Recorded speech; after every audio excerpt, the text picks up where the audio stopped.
Mahadev, Almighty Mahadev में मैं आपका स्वागत करता हूँ। अभी एक 10-15 दिन के लिए बहुत ज़्यादा भ्रमण है, तो मैं एक साथ ही 15-20 वीडियो बना रहा हूँ भाई। अलमाइटी महादेव में तो दिक्कत नहीं है, क्योंकि वो तो यारी चर्चा ही है, वो तो चाहे कभी भी कर लो कैसे भी कर लो।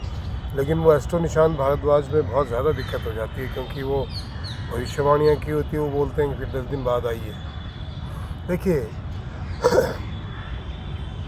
खैर इसमें उसकी बात नहीं करते हैं, वो बहुत मिक्स हो जाता है मामला। इच्छा शक्ति बड़ी इम्पोर्टेंट होती है।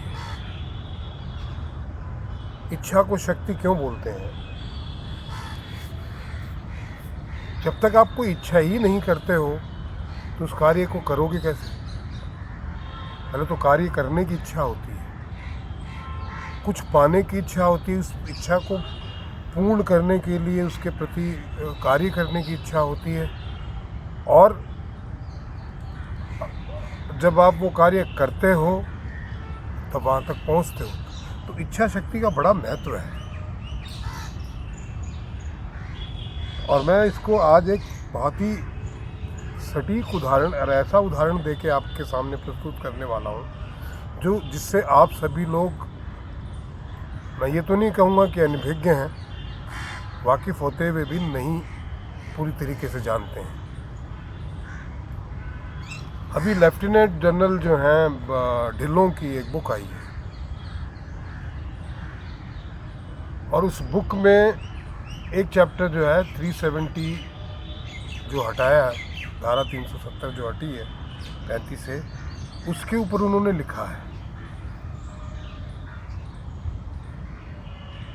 और बड़ा ही कमाल का वो एक उन्होंने अपना अनुभव शेयर किया है, जो मैं आपसे साझा करना चाहूँगा। बुक अभी मार्केट में आई नहीं है, शायद उसके कुछ अंश आए हैं, आने वाली है या आ गई होगी, मुझे इसका आइडिया नहीं है। वो कहते हैं कि अमित शाह आए, उनके साथ में पहले 5-7 लोगों की मीटिंग हुई, और उन्होंने जनरली तौर पे सिक्योरिटी की समीक्षा की।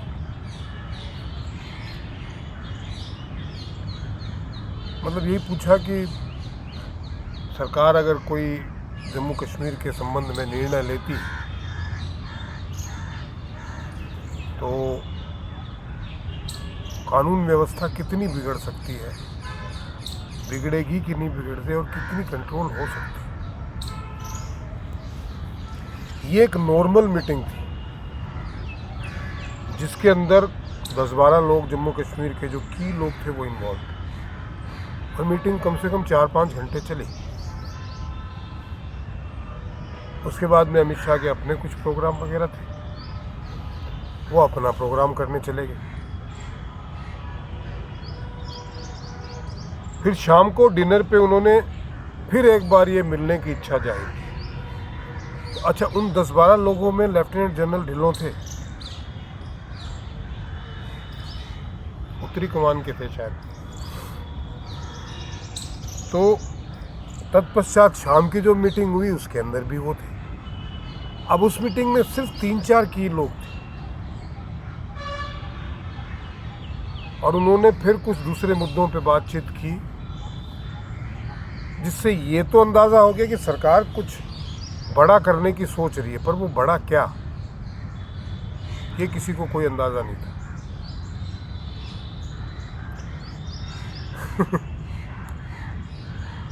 अब जो पहली मीटिंग में जब उन्होंने कहा कि सरकार कुछ बड़ा करे, जिसमें 5-7-10 लोग थे,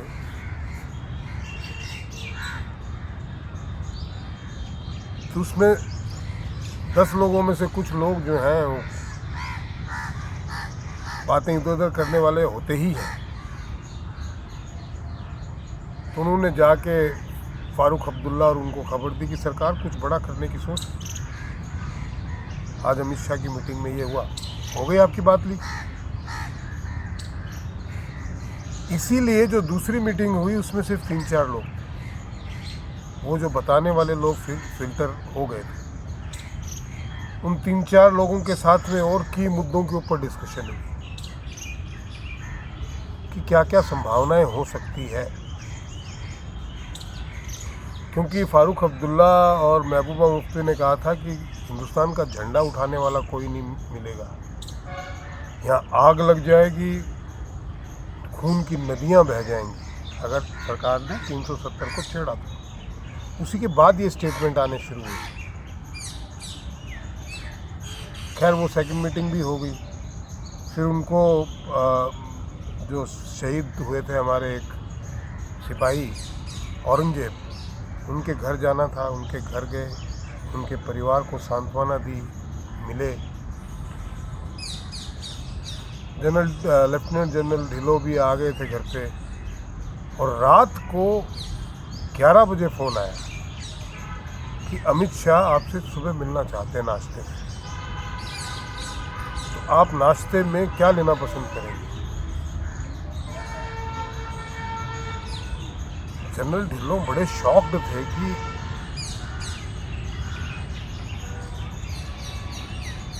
मतलब अभी 2 बार मीटिंग हुई, अभी क्यों।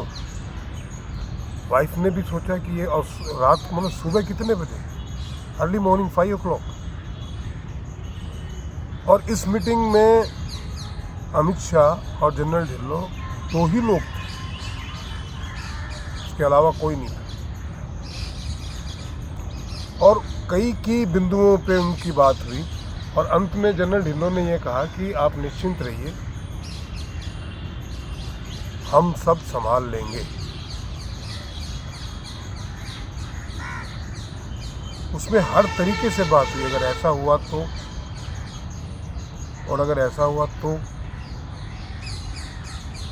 और यदि ऐसा हो गया तो,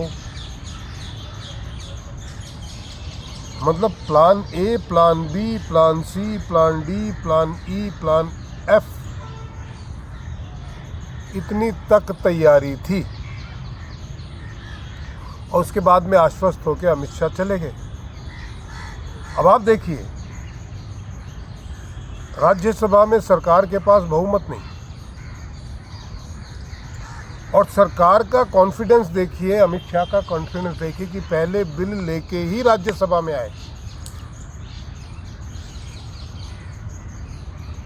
मतलब विपक्ष भौचक्का रह गया कि इसका करें क्या, विरोध करें, समर्थन करें, क्या करें।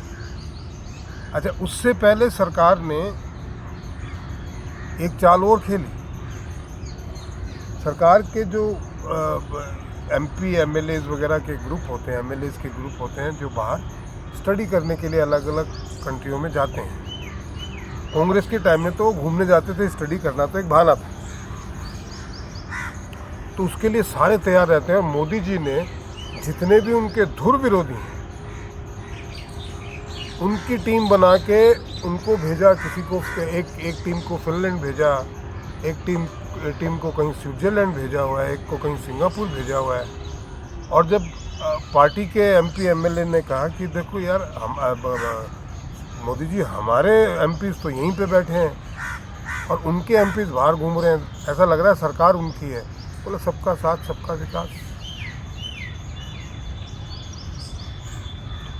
और जिस दिन राज्यसभा, वो ज़्यादातर लोग जो घूमने गए थे वो राज्यसभा के एमपी थे, विपक्ष। और जिस दिन राज्यसभा में वोट हुई, वो आ भी नहीं सकते थे सरकार की अपोजिशन करने के लिए, और बिल राज्यसभा में पास हुआ, लोकसभा में तो हो ही जाना था। मेरे कहने का मतलब क्या है, इस कहानी से क्या निकलता है कि अगर आपकी इच्छा शक्ति हो, आपके पास नंबर्स ना भी हों, तो सारी जो सिचुएशंस हैं वो आपके प्रतिकूल हो, अनुकूल ना हो, उसके पश्चात भी दृढ़ इच्छा शक्ति से किसी भी कार्य को संपन्न किया जा सकता है। ये दृढ़ इच्छा शक्ति ही थी कि राम रावण को हरा पाए। ये रावण की दृढ़ इच्छा शक्ति ही थी कि वो तीनों लोगों का राज कर पाया और वो भगवान महादेव को प्रसन्न कर पाया। ये दृढ़ इच्छा शक्ति ही थी कि एक नन्हा सा बालक, जिसे हम शंकराचार्य कहते हैं, आदि शंकराचार्य, जिसने 30 साल की उम्र तक पूरे भारत का भ्रमण करके 4 मठों की स्थापना करके हिंदू धर्म के इतने ग्रंथ लिख दिए, पूरे हिंदुओं को जो फैले हुए थे उनको एकत्रित कर दिया। ये दृढ़ इच्छा शक्ति थी कि 9 साल के अंदर निरंतर काम करते करते आज हिंदुस्तान का इतना विकास हुआ।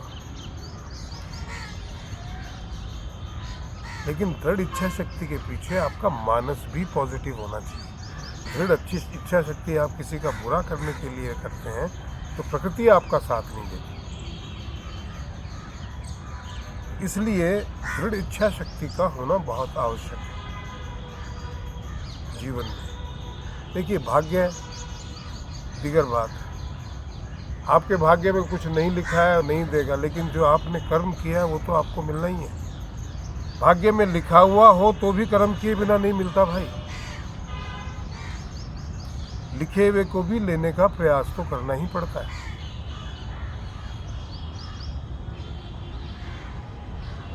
आपके नाम पे प्रॉपर्टी लिख के चला गया, कोई क्लेम आपको करना पड़ेगा। साहब ये प्रॉपर्टी मेरे नाम लिख के गए थे, ये मुझे दे दी जाए, इतना तो प्रयास आपको करना ही पड़ेगा। अगर भाग्य प्रबल है तो वो जल्दी हो जाएगा, अगर भाग्य प्रबल नहीं है तो वो थोड़ा देर से होगा, लेकिन होगा अगर आपने इच्छा शक्ति है और आपने यथासंभव प्रयास किया है तो।